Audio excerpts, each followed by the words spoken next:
오늘 말씀 제목은 하나님은 공의의 하나님이십니다. 하나님은 공의의 하나님이십니다. 이 제목 생각하면서 함께 은혜를 나누도록 하겠습니다.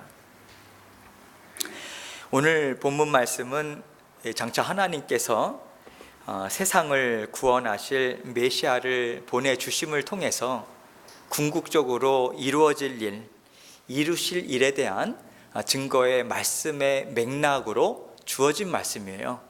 그래서 이사야서 32장 말씀은 메시아 도래, 그리고 그 이후에 하나님 하신 일들, 그러한 일들에 대한 증거와 더불어서 예수님께서 이 땅에 태어나시기 전에 800년 전에 하나님께서 이사야 선지자를 세우셨는데, 특별히 이사야 선지자는 이스라엘의 회복, 그리고 하나님의 계속해서 함께 하심, 이런 것들을 힘있게 증거한 선지자인데요.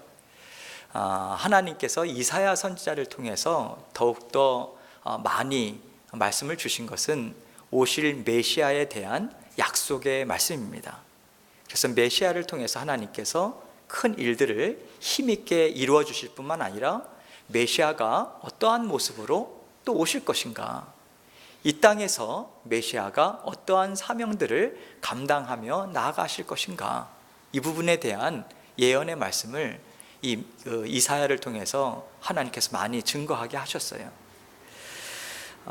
그러한 그 맥락에서 오늘 특별히 본문 말씀은 하나님께서 성령 하나님을 많은 백성들에게 부어주심을 통해서 그 하나님의 자녀들에게 나타날 회복과 그리고 놀라운 확실한 변화들에 대한 그런 상징적인 표현을 사용을 하면서 설명을 하고 있습니다. 하나님께서는 성령 하나님을 통해서 하나님의 자녀들의 삶에 날마다 함께 하시죠.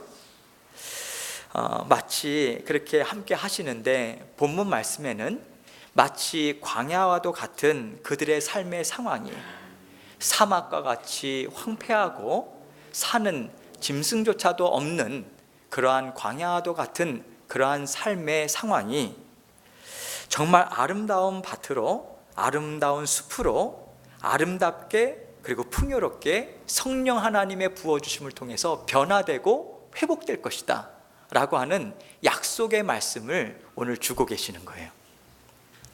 말씀이 증거하는 바와 같이 하나님께서는 자녀들의 삶의 주인이 되어 주십니다. 그들을 다스리시고 인도하시는데, 사랑의 하나님이 그들을 다스림의 가장 중요한 통치의 도구로, 또 통로로 사용하시는 또 중요한 하나님의 성품이 있으십니다. 그것이 바로 하나님의 정의와 하나님의 공의입니다. 여기서 정의와 공의라고 하는 것은 하나님의 완전하신 옳은 법, 옳은 뜻, 하나님만이 옳음의 기준이에요. 하나님이 옳다 하시면 옳은 것이고 그르다 하시면 그른 것입니다. 죄가 세상에 들어와서 우리는 그 분별력을 우리는 잃어버리고 말았어요. 그러나 하나님의 말씀이 계심에 우리가 무엇이 옳고 그르다라고 하는 것을 이제는 우리들이 분별하며 주님의 기뻐하시는 뜻, 옳은 뜻을 따라갈 수 있는 거예요. 그런 하나님의 완전한 옳음, 완전하신 지혜와 바탕이 된 의로움, 이것을 하나님께서 하나님 나라의 중요한 통치 규범으로 나타내시고 의로운 법으로 하나님의 백성들을 다스려 나가고 계시고 이 세상을 다스려 나가고 계신 것입니다. 정의와 공의를 구분해서 쓸 때도 있지만, 오늘 말씀에서는 여기서는 같은 뜻으로 보셔도 큰 무리는 사실은 없습니다. 그런 맥락에서 17절 말씀인 공의의 열매는 화평이요 공의의 결과는 영원한 평안과 안전이라, 이 말씀은 하나님께서 자녀들을 공의로 다스리실 때, 하나님의 옳음으로 정의로 다스리실 때, 그리고 그 옳음을 인정하며 하나님의 백성들이 하나님의 뜻을 따르며 순종할 때, 그러할 때 그들은 하나님과의 화평함이라고 하는 아주 기뻐하는 열매를 받아 누릴 수 있어요. 하나님과의 화평함입니다. 좋음이에요. 그것을 받아 누리고 그로 인해서 하나님 안에서 영원한 평안과 안전을 누리게 될 것이라는 말씀을 오늘 이 17절 말씀을 통해서 드리고 있는 것이에요. 하나님은 사랑이십니다. 맞죠? 또한 하나님은 공의의 하나님이십니다. 이 말씀을 여러분은 어떻게 생각하십니까? 저는 사실 이 말씀이 참 어려웠어요. 참 받아들이기 어려웠고요, 이해하기 참 어려웠어요. 아니, 사랑은 모든 것을 참아준다고 하고, 품어준다고 하고, 기다려준다고 하고, 다 받아둔다고 하면서 죽기까지 우리를 그렇게 다 받아주시고 또 품어주신 그 하나님이 공의의 하나님이다. 아니, 저는 그것은 서로 앞뒤가 맞지 않지 않는가, 그런 생각으로 한동안 사실 많이 좀 고민도 하고 생각을 많이 했었어요. 어려웠어요, 마음이. 그런데 제가 자식들을 낳고 키우면서 알았어요, 그 심정을. 여러분, 부모님은 자녀를 너무 사랑하시죠? 공감을 안 하시는 거예요. 너무 사랑하시죠? 예, 정말 사랑하시죠? 우리 아버지, 어머니들 자녀들 정말 많이 사랑하세요.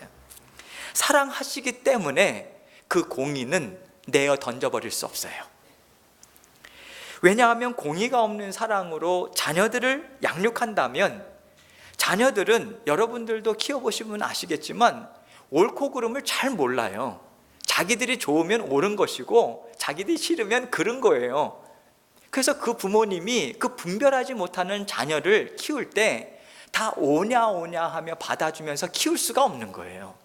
왜냐하면 그대로 가게 되면 죄 가운데 빠져들어서 아무것도 분별하지 못하고 그 이후에도 계속해서 육신의 생각대로 살아갈 수밖에 없고 망하는 인생으로 살아가는 것이 불보듯 뻔한데, 어떻게 자녀들에게 옳고 그름이라고 하는 것을 가르쳐 주지 않을 수가 있겠습니까? 사랑하는 부모님인데 말입니다.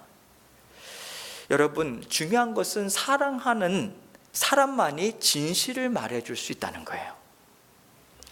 이처럼 우리를 사랑하시는 하나님은 우리가 분노하고 아파할 것을 다 아시면서도 우리에게 공의를 나타내 보여주실 수밖에 없는 분이시다. 우리를 죽도록 사랑하시기 때문에 하나님은 공의를 우리에게 보여주시고, 이것이 생명의 길이다, 이것만이 생명의 길이다, 이것만이 너희를 아름답고 힘있게 지켜준다 하시고 우리에게 깨우쳐 주시고 가르쳐 주시는 거예요. 그 역할의 가장 중요한 역할이 성령 하나님이 하시는 것이고요, 말씀을 통해서 우리에게 알려주시는 거예요. 아, 이게 옳은 거구나. 그렇게 우리에게 확신을 주시고 그것을 따라 살 수 있는 힘도 누가 주세요? 예, 하나님이 주세요. 아버지가 자녀를 양육할 때, 또 어머니가 그 자녀를 양육할 때 그때를 한번 생각해 보세요. 부모님이 야, 모든 거 다 괜찮다, 다 좋아, 너가 그것을 그렇게 원하니까 내가 어떻게 안 된다고 하겠냐, 너는 내 사랑하는 아들이요 딸인데, 그렇게 키웠을 때 그 자녀들이 어떻게 되던가요? 정말 여러분들 보시기에 아름답던가요? 존경하고 또 함께 하고 싶었던가요? 여러분, 제가 좋아하던 책이 있었어요. 또 좋아하던 성경책이 있었어요.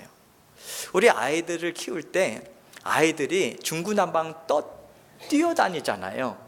예, 그래서 저희가 정말 두 아들을 키우면서 정말 하나님, 고층 아파트가 아닌 하나님의 집을, 우리에게 집을 허락해 주세요 할 때 다른 것들은 다 하나님께서 들어주셨어요.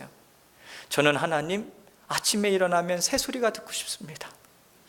하나님, 우리가 그 전에 살던 데는 5층 아파트인데 그 엘리베이터가 없어서 3층을 오르락내리락 하면서 우리 아내가 너무 힘들었습니다. 엘리베이터가 있는 아파트를 주십시오. 그리고 정말 1층을 주십시오. 다른 거, 그리고 그 공원이 있는 데를 주십시오 했는데 다 들어주셨어요. 딱 한 가지를, 근데 엘리베이터가 2개씩이나 있는 거예요. 너무 좋았는데 딱 한 가지를 안 들어주신 게 뭐냐면 15층을 주셨어요. 이야, 이거 큰일 났다. 뷰는 좋아요. 뷰는 좋은데 일단 아이들 뛸 것을 생각하니까 이 살얼음판 아닙니까? 얼마나 스트레스 받아요? 아시죠? 예, 그 스트레스. 그런데 정말 감사한 게 그 아파트에는 저희 비슷한 또래에 있는 분들이 집중적으로 살았던 아파트예요. 다 뛰니까 그냥 다 이해해요. 다 이해하니까 하나님께서 다 들어주셨구나. 뷰도 좋은 것 주시고 다 들어주셨구나. 애들을 키우면서 중구난방 뛰어다니다 보니까 제가 제 아내가 좋아하던 그릇도 깨뜨릴 때가 있고 제가 좋아하던 물건들도 망가뜨릴 때 있어요. 그럴 때 매대는 분들 계세요? 전 매 안 됐어요. 왜? 저도 뛰어다니면서 사고 많이 쳤잖아요. 모르는 걸 어떻게 해요? 그런데 거짓말만은 안 됐어요. 거짓말만큼은 어려서부터 뿌리를 뽑아야 된다. 우리 엄마 아빠 맞나 할 정도로 아주 엄하게 다스렸습니다. 그때 기억을 아직까지 하고 있어요. 머리 박아, 한 발 들어, 무슨 군대도 아니고 말입니다. 아주 철저하게. 매도 정말 심하게 됐습니다. 정신 번쩍 차리라고. 왜? 그것만큼은 고치지 않으면 사회생활 못합니다. 망합니다. 그래서 그것만큼은 뿌리채 뽑고 싶었어요. 여러분, 부모님이 자유롭게 지혜롭게 잘 다스릴 때, 정말 양육하지 않고 단지 그 자녀의 원함대로 키운다면 그 자녀들의 모습은 쟤네는 어느 누구도 정말 말릴 수 없다. 쟤네들은 정말 건드리지 마라 하는 모습밖에는 정말 자녀들에게 나타나 보일 수밖에 없는 거예요. 아주 비참한 모습이죠. 이것은 단지 사람에게만 해당되는 것이 아닙니다. 우리가 키우는 동물들도 그러합니다. 집에서 강아지를 키우고 고양이를 키우고 애완동물을 키울 때, 여러분, 그 키우시는 분들이 그냥 강아지들은 원래 저래, 원래 고양이들은 저래, 그렇게 하면서 애완동물들이 하는 대로 그냥 모든 것을 그대로 놔두시나요? 여러분들은? 아니죠. 최소한 먹고 그 분비물을 처리하는 것 정도는 가르치지 않습니까? 여러분, 가르침으로 됩니다. 훈련으로 되더라고요. 그런데 그리고 이것은 사실 서로가 화평하고 사랑을 나누며 살기 위해서는 꼭 필요한 것입니다. 이처럼 우리는 자녀들에게 그것을 가르치고 훈련하고 그것을 통해서 더 풍성한 사랑을 나누는 한 가족으로 살아가게 되는 거예요. 그리고 이것을 하나님은 공의의 하나님이시다, 이렇게 이야기를 하고 있는 거예요. 우리 부모님들은 쉽게 이해가 되시죠? 사랑 맞아. 사랑 아니면 우리 자녀들이 다른 집 자식이 그렇게 한다고 해서 뭐라고 할 수 없어요. 그러나 내 자식만큼은 안 된다라고 하는 이유가 뭡니까? 바르게 키우고 싶으니까. 그래서 그들에게 뜨거운 사랑의 마음이 있기 때문에 그 공의를 나타내주고 진리를 나타내 줄 수밖에 없다. 그게 부모님의 사랑이고, 그것이 하나님은 공의의 하나님이시다. 그래서 그 공의의 하나님의 마음 바탕에는 무엇이 있다? 뜨거운 사랑의 마음이 있다. 이것입니다. 여러분, 공의의 하나님이다, 사랑의 하나님이다, 이걸 문자적으로만 생각한다면 사랑과 공의는 서로 부딪힌다라고 우리는 생각할 수밖에 없어요. 그러나 마음 깊이 들어가서 생각해 보면 말입니다, 하나님의 심정이 깨달아지시죠. 알 수 있어요. 그 심정을 우리가 이해할 때, 공의의 하나님으로 나타내실 때, 그런 어떤 일들을 통해서 하나님의 공의로움을 나타내 보여주실 때 우리가 또한 감사함으로 그것을 따르고자 애쓸 수 있는 거예요. 하나님이 사랑하시니까 말씀하신다, 우리는 믿어지기 때문에 그렇습니다. 하나님께서는 우리를 사랑하시지만 십자가 보혈을 통한 그 한 길만 우리에게 열어주셨어요. 그 한 길만, 구원의 길에 있어서는 말입니다. 하나님은 내가 너희를 사랑하니까 다른 길도 괜찮다, 다 내 이름을 부르고 내가 너희의 하나님이다 하는 것만 인정하면 된다, 그렇게 허락하지 않으셨습니다. 내가 너희를 사랑한다, 그러니 이 길만 너희가 쫓아와라.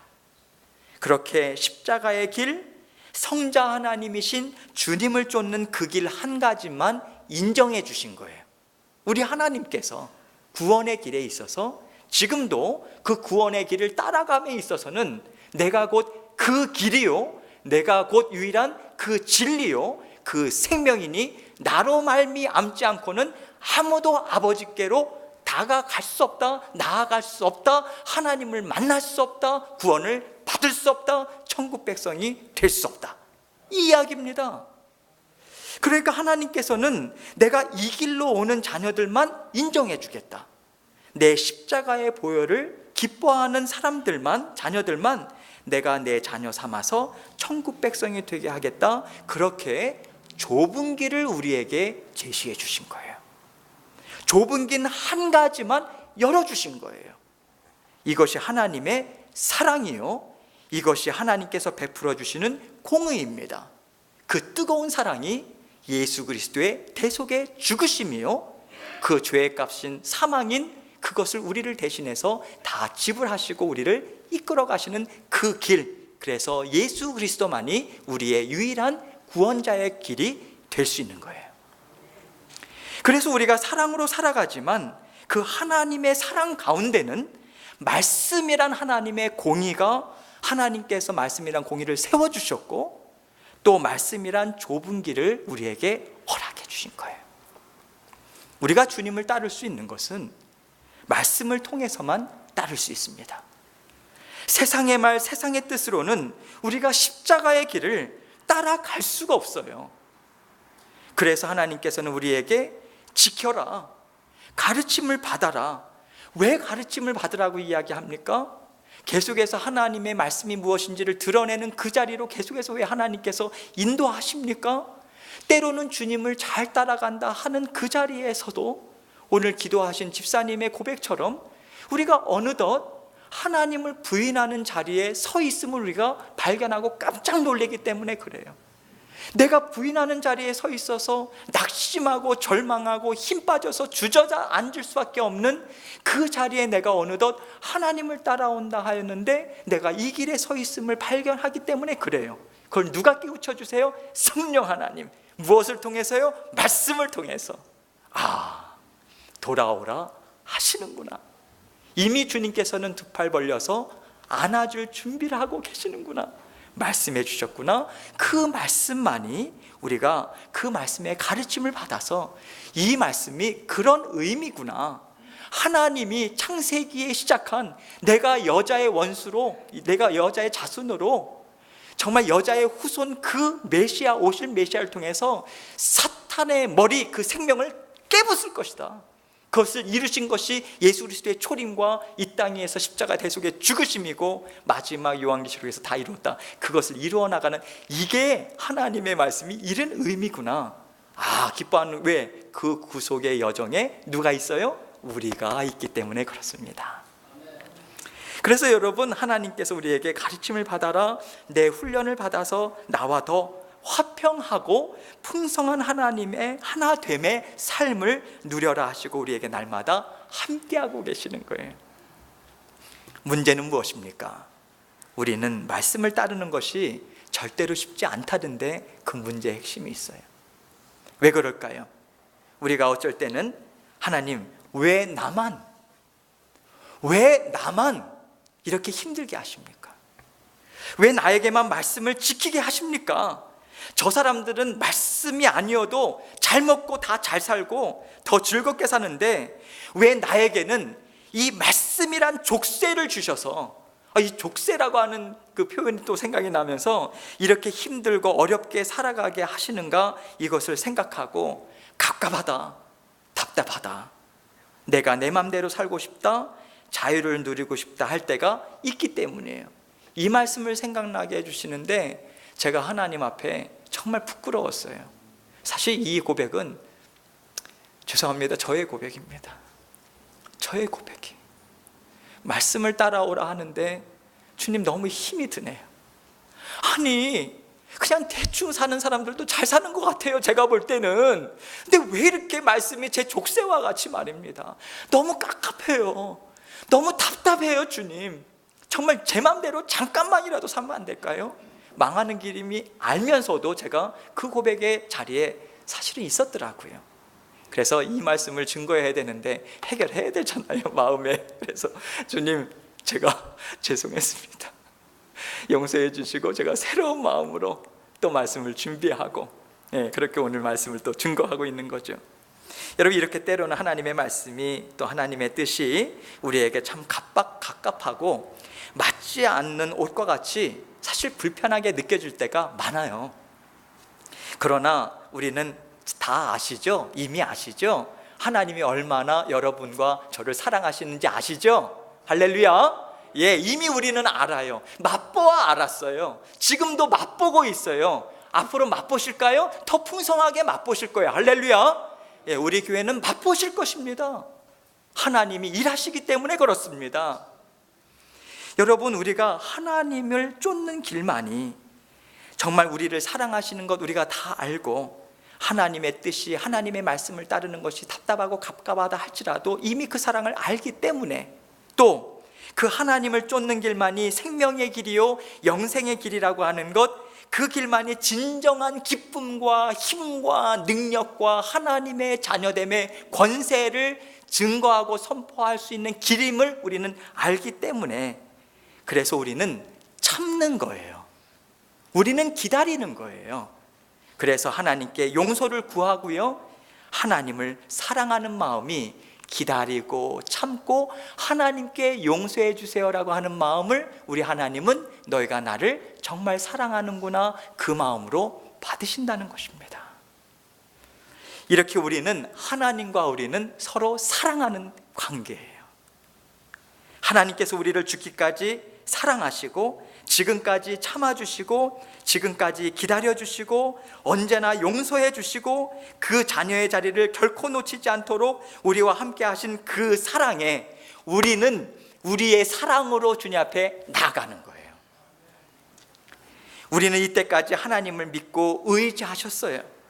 우리는 하나님께서 더 좋은 것을 주실 것을 믿고 또 하나님께 지금 우리 모든 교회 공동체의 식구들은 구하고 있어요. 믿음 안에서 구하고 있고 소망 가운데 구하고 있어요. 하나님은 그 구하는 마음을 기쁘게 받으시고 하나님께서 부어주시고 회복시켜주시고 주님께서는 힘있게 우리를 세워주실 것입니다. 이렇게 우리는 하나님의 사랑과 하나 되어서 하나님의 가족으로, 하나님의 자녀로 풍성한 삶을 누려왔었고 누리고 있고 앞으로도 누릴 것이란 이야기입니다. 그래서 하나님은 공의의 하나님이시고요, 그 공의는 결코 사랑과 떨어져서는 생각할 수가 없는 것이요, 그래서 우리가 살 수 있는 거예요. 사랑이 없는 공의는 우리에게 소망을 주지 못합니다. 우리에게 소망이 있는 것은 공의와 사랑이 함께 있기 때문에 하나님의 사랑은 완전하시다, 하나님의 지혜는 완전하시다, 하나님의 능력은 참으로 완전하다, 우리가 그렇게 믿고 따라갈 수 있는 것입니다. 그래서 우리는 사랑과 공의를 놓치지 않아야 합니다. 사랑이 많다 하여서 공의를 놓치면 그것이 하나님의 나라를 어렵게 합니다. 세상의 빛과 소금의 역할을 감당할 수가 없어요. 또한 공의를 사랑한다 하면서 정말 품어주고 사랑으로 끝까지 함께 하겠다라는 그 마음이 우리 각자에게 없다면 그 공의는 사람을 죽이는 것이요 교회를 찢어내는 것으로 나타나게 되어 있습니다. 우리는 하나님의 그 사랑하심과 공의를 함께 받아 누림으로 이렇게 안전한 길, 또 풍성한 길, 영생의 길을 살아가고 있습니다. 그렇다면 우리 또한 우리 형제 자매들과 함께 이 사랑과 공의를 같이 누리면서 같이 살아가야 되지 않을까요? 하나님은 우리의 아버지세요. 신태균의 아버지시고 또 여러분 한 분 한 분의 아버지세요. 그리고 우리는 한 분 대신 우리 하나님을 우리 가족으로 섬기고 있어요. 하나 된 가족으로 우리는 한 분 대신 아버지를 섬기고 있어요. 한 분 대신 하나님의 그 가르침을 우리는 받고 있어요. 그래서 우리 또한 다른 것을 따르지 않아요. 세상 따르지 않아요. 같은 것을 따릅니다. 변함없는 사랑, 하나님의 그 크신 사랑, 그 사랑과 함께 하나님의 지혜로우신 말씀으로 우리는 살아갑니다. 그래서 우리 교회 또한 하나님의 사랑과 하나님의 공의를 함께 붙잡고 하나가 되어서 쫓아가는 저와 여러분이 되어야 합니다. 이것이 하나님 앞에 온전히 순종하는 것이요, 이것이 저희가 세상의 빛과 소금의 역할을 감당하는 그러한 교회로 힘있게 자라날 수 있는 것입니다. 기도하시겠습니다. 하나님 아버지, 감사합니다. 죽기까지 사랑하셔서 때로는 아프고